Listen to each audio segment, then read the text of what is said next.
दोस्तों कहानी की शुरुआत में हम रेनी नाम के एक अनाथ बच्चे को देखते हैं जिसे पढ़ना बहुत पसंद है और वो खुद की कंपनी को एंजॉय करना पसंद करता है। हालांकि वो फ्रेंड्स बनाना चाहता है लेकिन उसकी ज्यादा इंटेलिजेंट होने की वजह से ऑर्फेनेज के दूसरे बच्चे उसका मजाक उड़ाते हैं। वो अक्सर खुद को बोरिंग महसूस करता है क्योंकि वो ऑर्फेनेज के दूसरे बच्चों से कई गुना ज्यादा स्मार्ट है। उसकी वन एंड ओनली मेंटर उसकी Tamil language teacher Mrs Perumal है। एक दिन वो रेनी को एक एडवर्टाइजमेंट दिखाते हुए कहती है कि इस टेस्ट को क्लियर करने वाले बच्चों को बोट राइड एकेडमी में जाने का मौका मिलेगा। अब रेनी तो वहाँ बोट राइड एकेडमी में हमेशा से जाना चाहता था क्योंकि वो वहाँ की नामचीन एकेडमी है, लेकिन उसे अपनी एबिलिटी पर संदेह था। मिसिस पेरुमल उसे आश्वासन देकर कहती है कि बेटा वहाँ जितने भी बच्चे होंगे उसमें तुम सबसे होनहार होगे, यकीन मानो मेरा। सीन शिफ्ट होता है और अगली सुबह वो रेनी को पिकअप करती है। वो उसे एग्जामिनेशन सेंटर ले जाती है जहाँ कई सारे बच्चे एग्जाम देने आए थे। एग्जाम स्टार्ट होती है। उनके एग्जामिनर का नाम नंबर 2 होता है जो थोड़ी सी अजीब है लेकिन स्ट्रिक्ट भी है। वो बच्चों को बताती है कि आप एग्जाम के दौरान क्या क्या कर सकते हो और क्या क्या नहीं कर सकते। अब रेनी पहले क्वेश्चन को पढ़ता है जिसमें पूछा गया था कि तुम्हारे पास आकाश में से गिरते हुए हाथी और फॉक्स दोनों में से किसी एक को बचाने का मौका है, तो तुम किसे बचाओगे?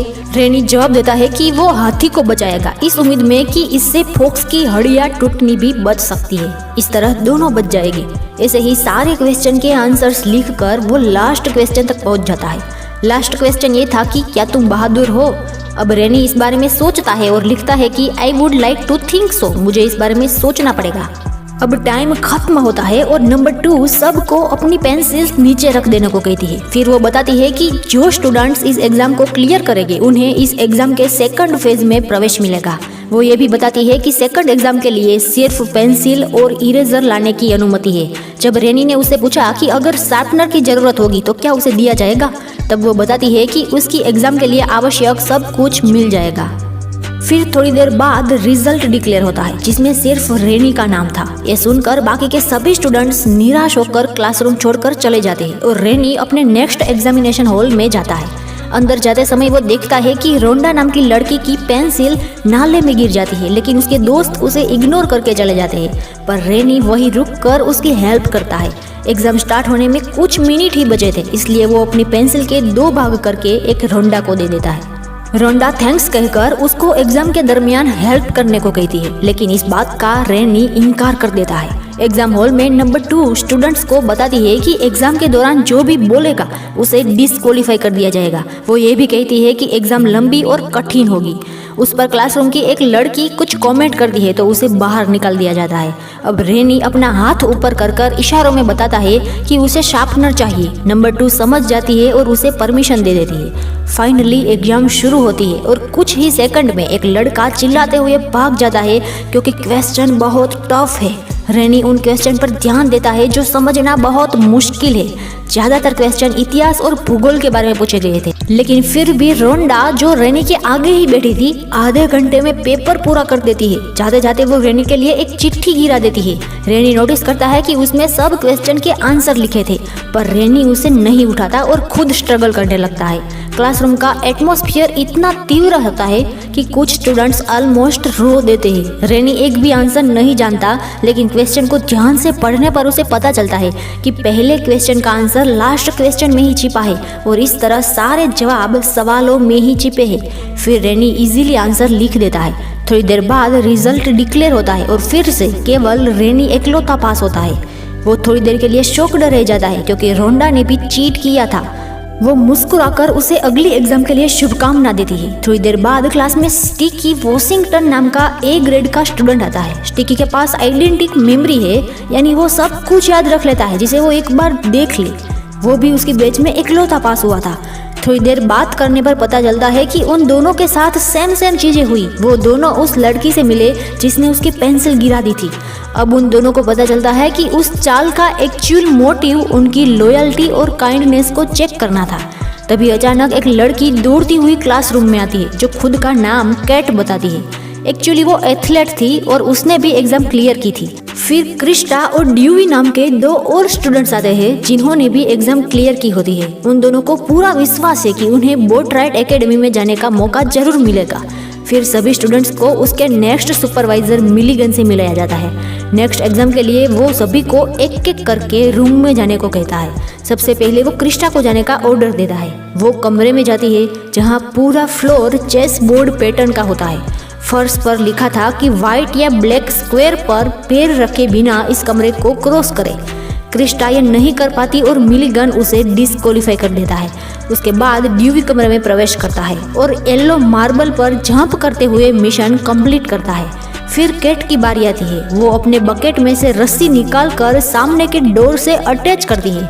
केट ने लंबे समय तक सर्कस में काम किया था, इसलिए वो रस्सी पर आसानी से चलकर कमरे के उस पार चली जाती है। फिर स्टिकी की बारी आती है। वो नोटिस को ध्यान से पढ़ता है और पता लगाता है कि उन्हें सिर्फ अपने पैरों को जमीन पर नहीं रखना, इसलिए वो अपने पैरों को फर्श पर टच किए बिना कमरे के उस पार चला जाता है।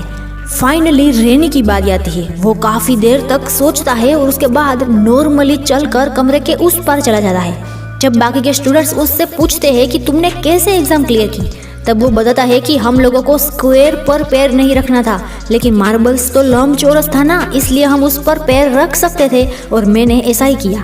इसके बाद मिलीगन उन सब को कहीं और ले जाता है जहां उसका फाइनल टेस्ट होने वाला है। वे लोग एक नाले से गुजरते हुए आगे बढ़ रहे थे। बच्चों को ये थोड़ा ऑड लगता है कि इतनी प्रतिष्ठित स्कूल की एंट्रेंस एग्जाम में फाइनलिस्ट को नाले से गुजरना पड़ता है। ऐसे ही बात करते हुए वे वहां से बाहर आते हैं। वहां मिलीगन बच्चों को थोड़ी देर अकेला छोड़ देता है और खुद हवेली के अंदर जांच करने जाता है कि अंदर सब कुछ तैयार है या नहीं। अब यहाँ पर डेवी एक्सरसाइज करना शुरू कर देता है और बाकी के 3 बच्चे अपनी फैमिली के बारे में बातचीत करना शुरू कर देते हैं। कैट कहती है कि जब वो छोटी थी तब उसकी माँ की डेथ हो गई थी और उसके बाद उसके पापा ने उसे अनाथालय छोड़ दिया और तभी से उसने सर्कस में काम करना शुरू किया था। उसके बाद रेनी बताता है कि उसने भी अपने मॉम डैड को कभी नहीं देखा। ऐसे ही बात करते करते थोड़ी देर बीत जाती है। थोड़ी देर बाद बच्चों को हवेली के अंदर बुलाया जाता है जो एक बुलबुलिया जैसी दिखती है। अब वहाँ वही लड़की रोंडा भी होती है जो ये रिवील करती है कि उसे बच्चों का टेस्ट लेने के लिए ही इससे पहले भेजा गया था। अब वो फाइनल टेस्ट के बारे में बताते हुए कहती है कि तुम चारों को बुलबुलिया के 4 अलग अलग हिस्सों में रखा जाएगा। फिर तुम लोगों को दूसरी मंजिल तक पहुंचने का रास्ता खुद खोजना होगा और एक बार जब तुम उस मंजिल पर पहुंच गए तब वहां मौजूद घंटी को जो पहले 3 लोग बजाएंगे वो जीत जाएंगे। अब टेस्ट का टाइम शुरू होता है और रेनी दूसरी मंजिल पहुंचने का मार्ग ढूंढने लगता है। स्टिकी अपनी फोटोग्राफिक मेमोरी का यूज करके रास्ता याद रख लेता है। दूसरी तरफ ड्यूवी स्टिकी का पीछा करता है और जब स्टिकी सीढ़ियों पर पहुंच जाता है तो ड्यूवी उसे धक्का मार देता है और खुद ऊपर जाकर घंटी बजा देता है। अब रेनी छोटे छोटे क्लू का यूज करते हुए सीढ़ियों तक पहुंचता है और स्टिकी को भी ऊपर चढ़ने में हेल्प करता है। केट वहां पहले से ही मौजूद थी और उसका इंतजार कर रही थी ताकि वो सभी एक साथ घंटी बजा सके। जैसे ही वे तीनों एक साथ घंटी बजाते हैं वो तीनों जीत जाते हैं और ड्यूवी डिस्क्वालीफाई हो जाता है। नंबर 2 बताती है कि तुम लोगों को ये इंस्ट्रक्शन दिया गया था कि घंटी बजाने वाले पहले 3 लोग जीतेंगे। जबकि स्टिकी, रेन और केट ने एक साथ घंटी बजाई तो वो जीत गए और ड्यूवी डिस्क्वालीफाई हो गया। उसके बाद बच्चों को मास्टरमाइंड एग्जामिनर निकोलस बेनेडिक्ट से मिलाया जाता है। अब यहाँ पर कॉन्स्टेंस नाम की सबसे छोटी सी स्टूडेंट भी होती है जिसने एग्जाम क्लियर की है। वो इंटेलिजेंट के साथ साथ खुद मस्त लड़की है जिसे इस बात की परवाह नहीं है कि लोग क्या सोचते हैं। उसने कुछ अलग तरीके से एग्जाम क्लियर की है। पहले तो उसने सारे क्वेश्चन पे क्रॉस कर दिया, यह दावा करते हुए कि सारे क्वेश्चन ही गलत थे। दूसरे फेज में वो बहुत सारी पेंसिल्स अपने साथ ले गई और फाइनल टेस्ट में बुलबुलिया को सोल्व करने के बजाय उसने सैंडविच का आनंद लिया।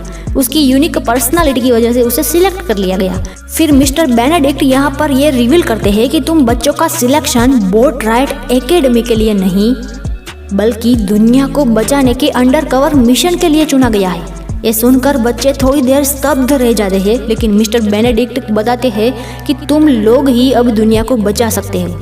दरअसल दुनिया भर में रेडियो और टीवी के जरिए एक मिस्टीरियस साउंड ब्रॉडकास्ट हो रहा है जिससे मानव के कान को तो कुछ नहीं होता, लेकिन उसका माइंड उस साउंड पे रिएक्ट करता है और धीरे धीरे इंसान चिड़चिड़ा होता जाता है। 1 साल के रिसर्च के बाद मिस्टर बेनेडिक्ट ने पता लगाया है कि ये सारे सिग्नल्स एक आइलैंड पे मौजूद बच्चों के स्कूल से आ रहे जहाँ सिर्फ बच्चे जा सकते हैं, इसलिए तुम सब बच्चों को इस टास्क के लिए चुना गया है। मिस्टर बेनेडिक्ट कहते हैं कि तुम लोग मुझे इस मिशन के लिए मना भी कर सकते हो, लेकिन तुम जैसे इंटेलिजेंट बच्चों से मिलके मुझे बेहद खुशी हुई। कुछ देर सोचने के बाद चारों बच्चे मिशन के लिए मान जाते हैं और फिर उनको ट्रेनिंग दी जाती है और यहीं पे ये मूवी खत्म हो जाती है।